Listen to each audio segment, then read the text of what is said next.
Donc on vient de voir Match Point de Woody Allen. Sa femme, sa vraie femme, représente en quelque sorte la réussite, mais pas la passion, c'est-à-dire l'idéal, mais pas ce qu'il veut.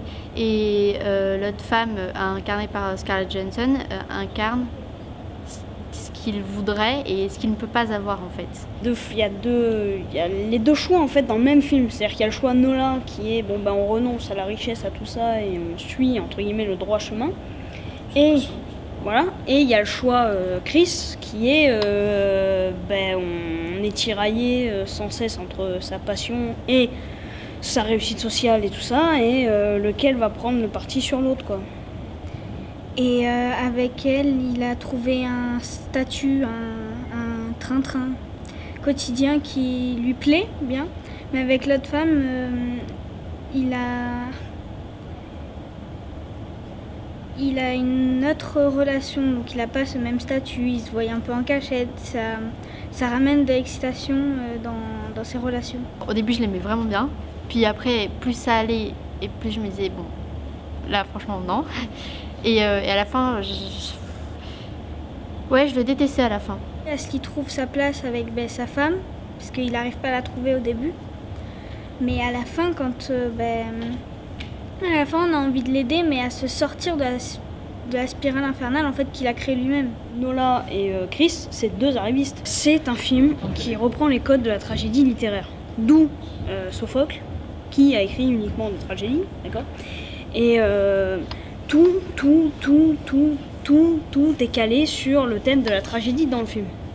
Parce qu'on a le hasard qui dans la tragédie s'apparente au destin. Voilà.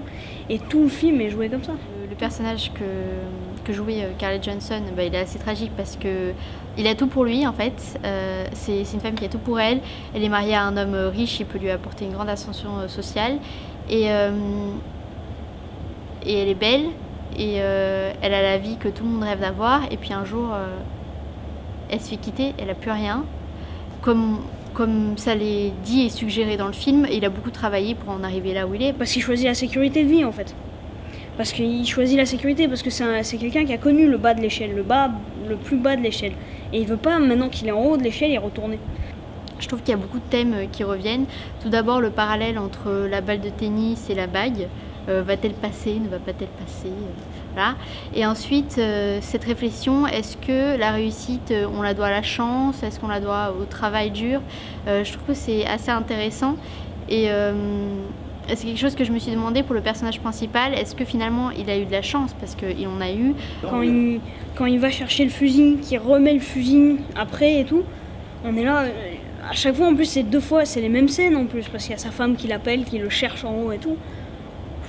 On est là en bas, allez, dépêche-toi, dépêche-toi. On le déteste, oui, mais il a trompé sa femme pour Scarlett Johansson. Franchement, j'aurais fait pareil, quoi.